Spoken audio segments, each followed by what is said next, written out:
구독자 여러분 안녕하세요. 세계의 무기를 알려주는 채널 군사갤러리입니다. 독일이 결국 러시아와의 전면 대결을 피할 수 없게 되었습니다. 러시아가 전차 추가 투입을 결정한 이후 우크라이나는 전차 지원을 요구했는데요. 폴란드와 영국, 프랑스의 압박으로 인해 독일이 결국 레오파르트 2 전차를 우크라이나에 지원하겠다 발표했죠. 레오파르트 2는 유럽에서 가장 강력한 전차로 러시아의 최신의 전차 T-90을 이길 유일한 대항마로 평가받아왔습니다. 그동안 독일은 확전을 우려해 미국의 전차를 보내면 안 되겠냐고 버텼지만 독일은 결국 러시아를 상대로 전차를 지원하게 된 상황. 과연 이 결정이 독일과 러시아 그리고 우크라이나에게 어떤 의미인지 지금부터 알아보도록 하시죠.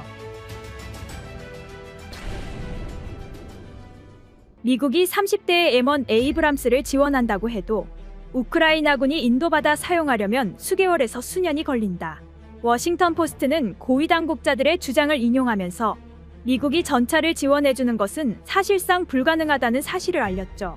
이제까지 독일은 레오파르트2 지원의 대가로 미국이 먼저 전차를 지원하면 우리도 하겠다라는 입장이었는데 워싱턴 포스트의 보도로 이들의 주장은 우크라이나의 전차를 지원하지 않겠다가 되어버린 것인데요. 추가적으로 미국의 바이든 행정부가 2월달 안으로 M1 에이브람스를 지원하는 쪽으로 급선회하면서 독일은 사면 초과에 빠졌습니다. 이에 올라프 숄츠는 충격적인 발언으로 러시아 정부의 강력한 반발을 샀죠. 우크라이나에 독일에 있는 최소 14대 이상의 레오파르트2를 지원하겠다. 또한 독일 외에 다른 나라에 있는 레오파르트2의 수출을 허락한다. 미국 국제전략연구소의 조사에 따르면 유럽과 나토 국가들은 2000여 대의 레오파르트2를 보유하고 있는 상황. 전문가들은 레오파르트2가 우크라이나군의 기동력과 화력을 한층 강화해줄 것으로 전망하고 있죠. 우크라이나군도 이 결정에 환호하며 러시아군의 방어선을 뚫을 채비를 하고 있고 젤렌스키 대통령도 결단에 감사한다 라는 반응을 보였는데요. 이로써 독일 측은 우크라이나와 러시아 사이에서 우크라이나를 선택하는 또 하나의 선을 넘었다는 평가입니다. 외신들은 그동안 독일과 러시아의 심상치 않은 밀월 관계를 의심해왔지만 이제 독일이 확실히 서방 측임을 밝힌 건데요. 러시아와 푸틴이 휴전 협상장에 나오게 만들기 위해서는 레오파르트2를 통한 러시아군의 희생이 필요하다는 판단을 내린 것이기도 합니다. 현재 러시아군은 아직 우크라이나 동부 지역을 점령하고 있고 주력 전차가 부족한 우크라이나군은 시가지 진입을 망설이고 있죠. 시가지로 진입하기 위해서는 강력한 방어력을 가진 전차가 필요하며 유럽에서 가장 강하다고 평가받는 레오파르트2를 필요로 했는데요. 이제 레오파르트2 전차가 우크라이나군 최전선에 배치되면 오히려 우크라이나 측에서 러시아군 방어선에 대한 대공세를 펼칠 거란 예측이 나옵니다. 애당초 올해 봄 대대적인 대공세를 펼치려던 러시아군은 독일 때문에 수세에 몰린 상황인데요. 그래서 러시아 정부는 독일을 향해 당신들도 모두 불태워버릴 것이라며 비싸기만 한 레오파르트2를 분쇄해버리겠다 라는 호언장담도 했죠. 일부 군사 전문가들은 러시아군의 호언장담을 그냥 무시해서는 안 된다고 합니다. 그 이유는 바로 레오파르트2의 부족한 실전 경험 때문인데요. 레오파르트2는 아프가니스탄 전쟁과 시리아 내전 등에서 대전차 미사일에 격파되면서 측면 장갑에 문제가 있음을 드러냈습니다. 이후 독일은 2016년에 대대적으로 방어력을 개선해 2A7 타입을 만들어냈죠.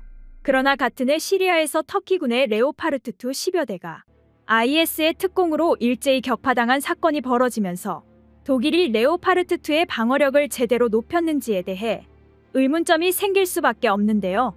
독일 측은 터키군의 운용이 문제가 있었다. 우리 잘못이 아니다. 라는 반응을 보였습니다. 러시아군이 최근 수감자들을 활용한 형벌부대까지 사용하는 것으로 보아 독일 레오파르트2의 T-90을 대응시키지 않고 아예 특공으로 레오파르트2를 파괴하는 비상식적인 방식으로 대응할 수 있다는 우려가 나왔죠. 전차와 전차 사이의 대결에서는 K2 흑표 전차와 유사하게 강력하지만 예외적인 상황에서 약한 레오파르트2. 그래서 일각에서는 레오파르트2만으로는 부족하다는 반응이 나오고 있죠. 우크라이나군도 이런 우려에 대해 상당히 심도 있게 고민 중입니다.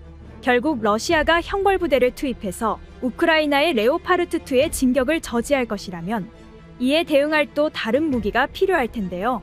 때문에 군사 전문가들은 이번 봄 공세를 대비해 우크라이나에는 더욱 많은 기관총이 필요하며 이를 4월 안으로 모두 납품할 수 있는 생산 역량을 가진 국가는 한국뿐이라는 것이 대부분 전문가들의 생각입니다.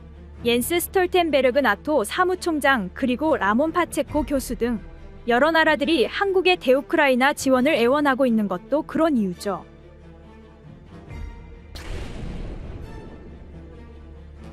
다만 월스트리트 저널은 한국은 러시아 경제와 상당히 밀접한 관계로 우크라이나 지원에 직접 나서고 싶어 하지 않는다 라고 주장했는데요. 물론 한국이 방위산업 성장과 수출 확대를 통해 유럽에서 한국 무기체계를 정착시킬 수 있다는 점에서 이 전쟁은 기회이기도 합니다.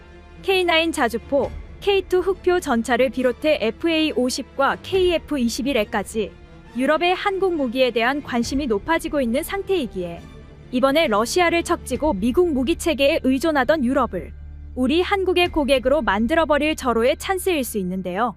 현재 러시아에 숨겨진 애인 독일마저 대러시아 전선에 서게 된 지금 한국은 어떤 선택을 하는 것이 가장 좋은 선택일까요? 오늘 군사갤러리 영상은 여기서 마치겠습니다. 시청해주셔서 감사합니다.